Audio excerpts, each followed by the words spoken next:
When I grow up, I will be rich. Stories and tales with and about money for children by Christian Boloban and Eusebiu Borcaș. Regaining wealth in the blessed kingdom of Transylvania. Once upon a time, in an old but not forgotten era, there was a wealthy kingdom created by God. The blessed realm was called Transylvania. The Transylvania kingdom was thriving, and its mountains were full of gold. The local people lived their lives removing the precious metal from deep inside the mountains. The kingdom was very rich due to the large quantity of gold that could be found in the mountains. Also, the villagers became rich with the help of the gold, which wasn't bad at all. There is nothing wrong with being rich. The only problem was that as they found more and more gold, they became reckless. They sold the gold to their neighbors for a very low price. The money they gained was spent rapidly and was used to buy transitory and unimportant objects.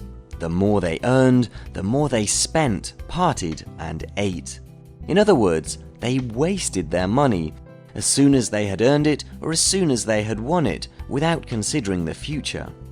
Until one day, the gold in the mountains was finished. All of it. There was nothing left. The people were immediately impoverished. They didn't have anything left to eat or wear. They ended up wearing rags. Diseases started to spread. They had no money for medicine. It was a real disaster. The kingdom of Transylvania was led by a very wise king named Mugur at that time. King Mugur was very wealthy because when the times were good and you could find gold lying about in the street, he had a habit of putting it aside and gathering white gold for a rainy day. However, the advice he gave to the people hadn't reached them. The king advised his subjects to wisely manage their wealth in order to use it with caution, attention, and consideration. Of course, the people didn't take his advice and wasted their fortune on useless things, up to the point where there was nothing left. King Mugur was sad to see how reckless the people were. As he was kind-hearted, he started to share the money he had collected over the years with the people, as he cared for them. But they kept coming to him, and a large crowd gathered in front of the castle gates. They started begging more and more, until one day Mugur said, "Stop! This cannot go on." Begging was not a solution, and he had to find one, an intelligent solution for the problem the kingdom was facing. Therefore, one night, he called his only son, Alexander, and entrusted him with a crucial mission. The whole fate of his beloved kingdom rested on this mission.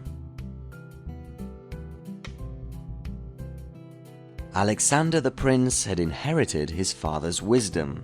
Furthermore, he grew up learning how to save money in the good times when the kingdom was prosperous, in case of harder times when gold was nowhere to be found.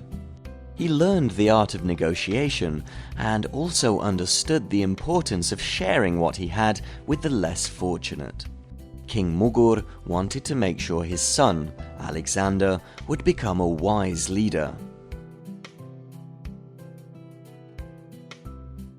Therefore, King Mugur sent his son overseas to the land of money to explore it and to learn as much as possible about it. He advised him to stay there for at least 3 years. The king relied on his son. King Mugur was hoping that Alexander would learn the methods needed to rule over the kingdom of money, to be able to manage the money, and then share it with the people in Transylvania, and with their children.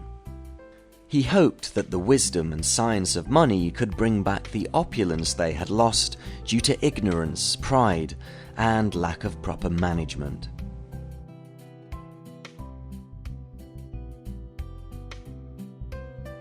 Prince Alexander started his journey with a bag of coins, which he spent wisely and carefully, only buying items he really needed and had a use for. He was satisfied with the simple life. During his trips, he learned valuable lessons that served him and the people back in the village. He learned how to cultivate, hunt, take care of animals, weave, use steel, calculate, fish in the rivers, and other crafts as well. When the time to go back arrived, the prince returned right away.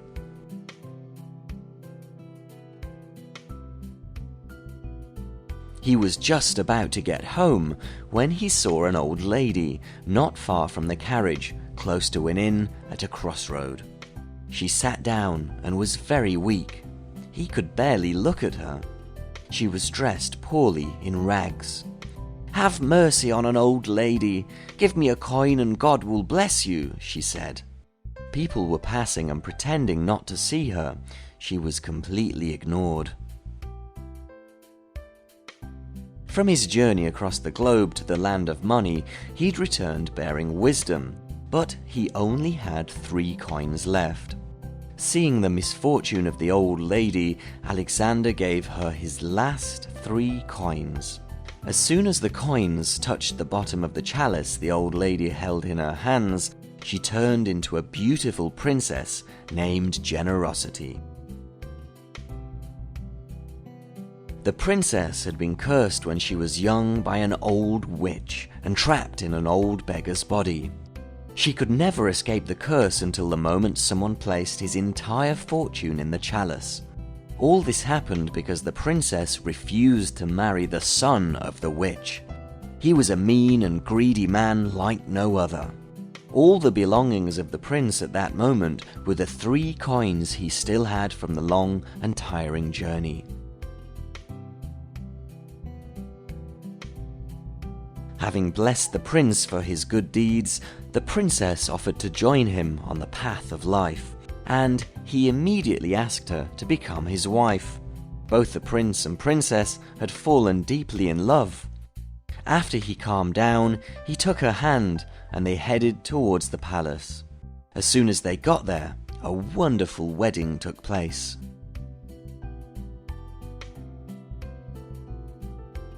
But what about the problems in Transylvania? Prince Alexander hadn't forgotten the problems or his people, and as soon as he inherited the kingdom from his father Mughur, who wanted to enjoy his retirement and wait for his grandchildren to be born, he started to teach what he had seen and learned in the remote land of money.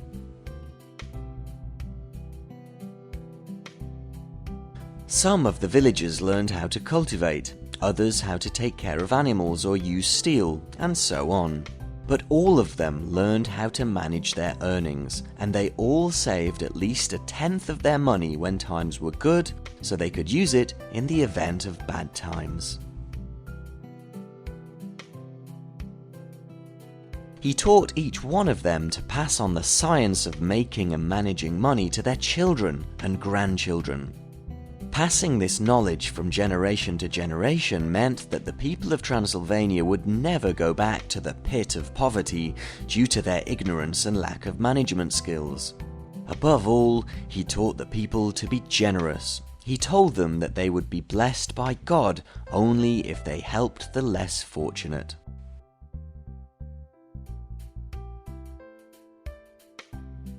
The villagers were happy to learn the teachings of King Alexander, and Transylvania became a prosperous kingdom filled with wealth and opulence. King Alexander and his wife, the beautiful Queen Generosity, were able to see their dreams come true. They saw how the kingdom of Transylvania regained its wealth, and with the help of God, they were able to guide their people for years to come.